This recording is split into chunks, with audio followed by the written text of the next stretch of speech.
highlights all these contradictions, Michael. The fact that they said Nolan was talking to a young woman and she said that he said, I'm going back to get on the boat with the boys. The boys said that he said he was going to stay with her. And so that's an obvious contradiction. For 2 weeks, one voice in this case has been almost completely silent. Tonight, that changes. And what she says does not match what Nolan's own friends told investigators. There's also a tracking record now in investigators' hands. It doesn't care about anyone's loyalty, anyone's grief, or anyone's version of events. It just shows, minute by minute, where a boat went on the day Nolan disappeared. And there's a grand jury now officially part of this case, carrying it somewhere it has never been before. We're not going to tell you which parts fit together yet. Stay with us, because by the end of this, you'll understand why a family that is saying goodbye to their son this very week is now facing a second, colder question. And not just what happened to him, but who around him is telling the truth. This case involves the death of a young man, so please take care of yourself as we go. Before we get into tonight's update, if you're new here, consider subscribing so you don't miss what comes next in this case. And drop a comment letting us know where in the world you're watching from tonight, because it genuinely helps this reach the people still following Nolan's story. You already know the outline of what happened. Nolan Wells went to Horn Island on the 4th of July with friends. He never came back with them. His body was found in the water 2 days later. Since then, his family has pushed for a transparent investigation, and tonight, several pieces of that investigation have moved at once. Let's start with the person whose account took the longest to reach the public. Nolan spent part of that afternoon in conversation with a young woman his friends have only ever referred to by her first name, Katie. For a long time, that's where public information about her stopped. No last name, no interview, nothing beyond friends confirming she'd been there. And on the very first night Nolan was reported missing, that gap in information turned frightening. In a call with Nolan's mother, Katie's name came up as someone Nolan had wanted to stay behind with. And then came word that Katie herself might also be unreachable, with no one on that call able to say who she was or where to start looking. Picture what that adds to an already unbearable night. A mother searching for one missing child, suddenly facing the possibility there were two, with no name to attach to the second fear and no way to chase it down. That particular fear turned out to be unfounded. Katie left the island safely that day on a different boat and was reachable the entire time. A family member posted publicly to correct the rumours once speculation about her started spreading online, confirming that Katie spent time with Nolan on Horn Island, that the two said their goodbyes that afternoon, and that she has no knowledge of what happened to him afterward. If that were the whole story, it would end quietly there, the way most footnotes in a larger tragedy do. It doesn't end there because attorney Ben Crump, representing the Wells family, says Katie's account of that final conversation has been specific and hasn't changed, and it directly conflicts with what Nolan's friends have told investigators. Here's the actual gap. According to Katie, Nolan told her he was planning to rejoin his friends and get back on their boat before they left the island. According to the friends themselves, Nolan told them the opposite, that he intended to stay behind on the island with Katie, entirely by his own choice, in his own words. Both of those statements cannot be true. It's not adding up, Michael Strahan. It is not adding up. One of these two accounts is wrong, and right now nobody with the authority to say for certain has told this family which one it is.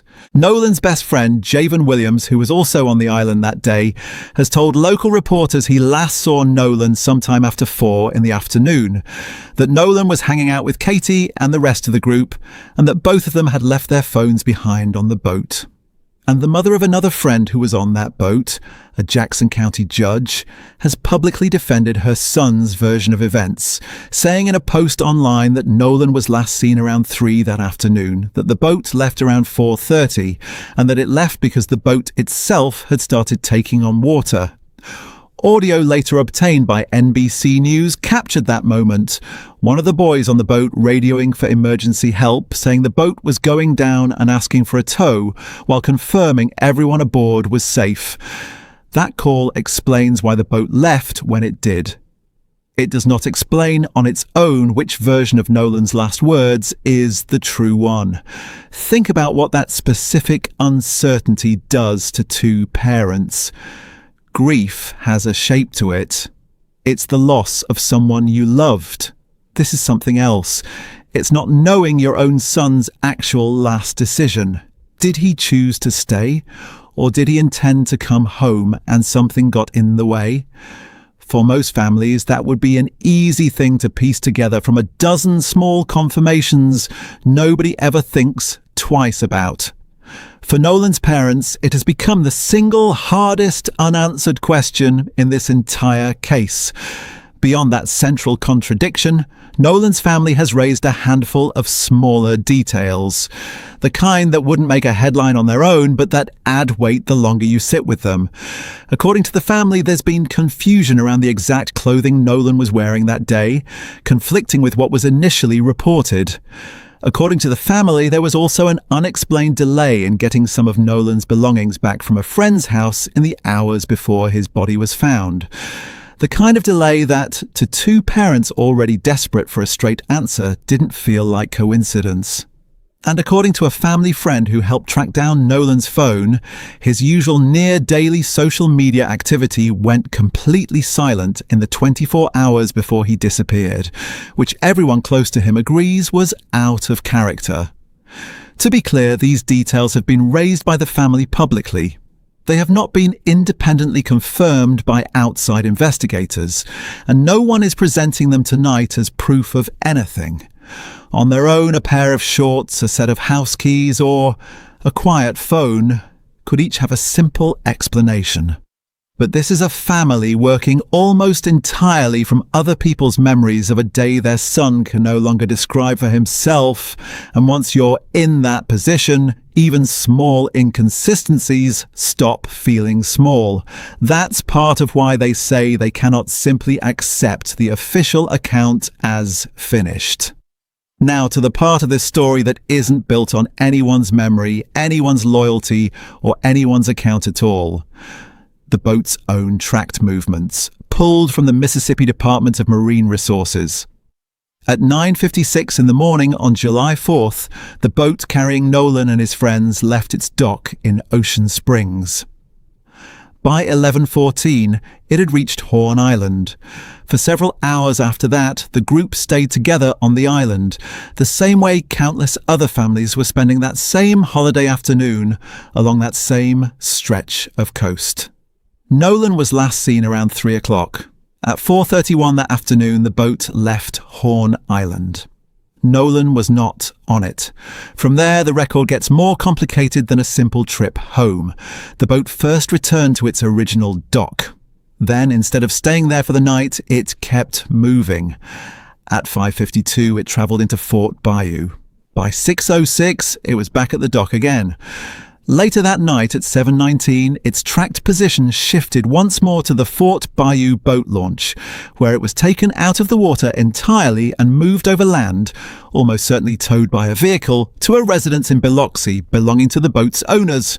Sit with that sequence for a second.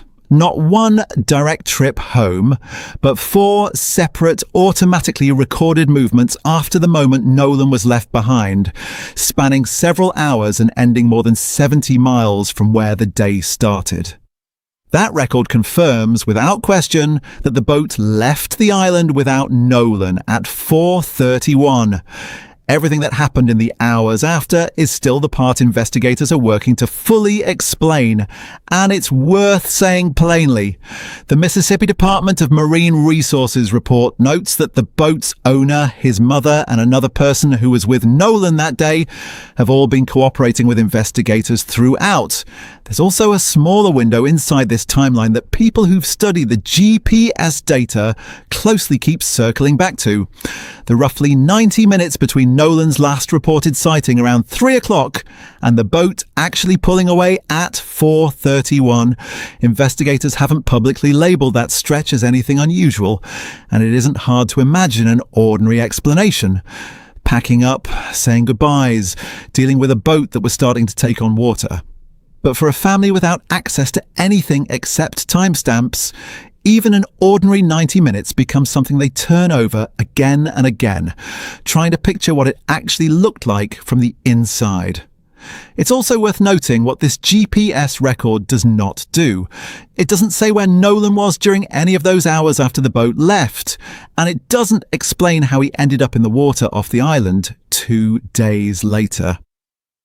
Jackson County Sheriff John Ledbetter has said publicly that the Wells family deserves a thorough and factual investigation, and that his office intends to provide exactly that. Whether that thoroughness turns up an explanation for the missing pieces in this timeline is still, as of tonight, an open question. While all of this has unfolded, Nolan's family has also had to do something no parent should have to plan for. Christine Wansley announced that her son's homegoing celebration would be held today, Monday, July 20th, at Center Point Church in Ocean Springs, the same community that watched Nolan grow up and become the young man his coaches and teammates describe so consistently. Actor Tyler Perry covered the funeral expenses, and Colin Kaepernick paid for the independent autopsy the family requested, which was sent to Washington, D.C. for review, now to where the official process actually stands. On July 15th, Nolan's parents, Christine and Elmore Wansley, sat down face-to-face for the first time with Jackson County District Attorney Angel Myers McElrath. Ben Crump described the meeting afterward as respectful and candid. Out of that meeting came confirmation that once the Sheriff's Office investigation wraps up, its findings will go to a grand jury. That phrase tends to carry more weight than it actually holds. So let's be precise, both for accuracy and for a family who's already had their story distorted enough. A grand jury referral is not a verdict. It's not a formal accusation against any one person. It does not mean charges have been filed, and it does not mean investigators have concluded a crime took place. The District Attorney's own office has said publicly that sending a case to a grand jury is standard procedure for unnatural or suspicious deaths in Jackson County, and does not by itself suggest criminality.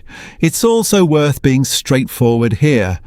Authorities have said they believe Nolan drowned, and as of now they have not said they suspect foul play. What the grand jury referral actually means is that the case has reached a procedural point where its findings will be formally reviewed to decide whether charges are warranted at all. It's a mechanism, not a resolution. District Attorney McElrath's office has said she routinely meets with families of children who've died in Jackson County, and that this meeting was meant to walk the Wansleys through victim services and the process ahead of them, not to signal any particular outcome. That distinction matters. It means the meeting itself isn't evidence of anything about guilt or innocence. It's simply what happens procedurally once a family reaches this stage of a death investigation. What comes next on paper is straightforward. The Sheriff's Office finishes gathering evidence. That evidence goes to the District Attorney, and the District Attorney decides what, if anything, to present to the grand jury. In practice, for a family that spent weeks without a single sit-down conversation with anyone in that office, even reaching this procedural stage has felt like the first real movement in a case that otherwise seemed to be standing still. Part of why the family has pushed so hard for a thorough review is a concern they've raised directly. That cases like this aren't always investigated the same way everywhere, particularly in the South, and they've asked for what their attorney has called a zealous, transparent process. That request has drawn national civil rights attention to the case, including from Reverend Al Sharpton and members of the Congressional Black Caucus, alongside Crump's legal team. Crump also used the moment to correct something that had spread widely online. The claim that the FBI had effectively taken over this investigation. According to FBI Jackson's own statement, the Bureau has assisted local investigators with specific elements of the case, centered mainly on threats made against people connected to the investigation, threats that cross state lines and therefore fell under federal jurisdiction. The Jackson County Sheriff's Office has remained the lead agency throughout, from the very first search to whatever comes next. The FBI's role has been support, not command. And then there's Nolan's phone, the piece of evidence his family has pointed to from early on as something that might hold real answers about his final hours. Attorneys Ben Crump and Eric Hertz have said independent investigators working with the family and investigators connected to the official case are set to review the device's data. As of this recording, that review has not been publicly confirmed as complete, and the family is still waiting on it the way they've waited on nearly every other piece of this case. Before we close tonight, two things deserve a direct correction because both of them shaped what people believed about this case before anyone checked whether they were true. The first involved a photo. An image of Nolan at a pool party began circulating online after his body was found. And for a short, disorienting stretch of time, a lot of people genuinely believed it proved he'd been alive after July 4th. It wasn't true.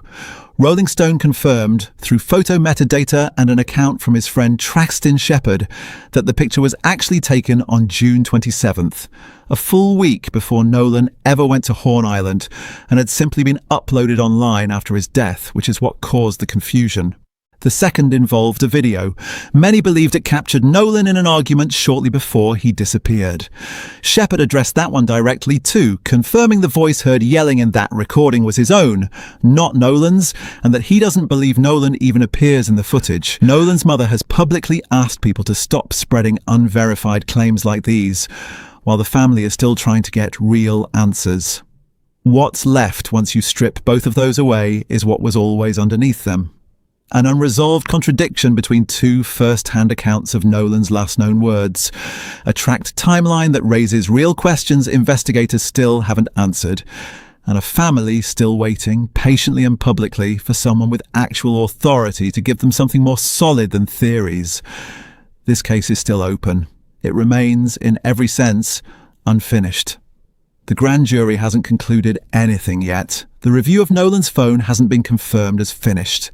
And the contradiction between Katie's account and the account given by Nolan's friends still hasn't been resolved by anyone with the authority to resolve it. We open tonight by asking who isn't telling the truth. We still don't have that answer.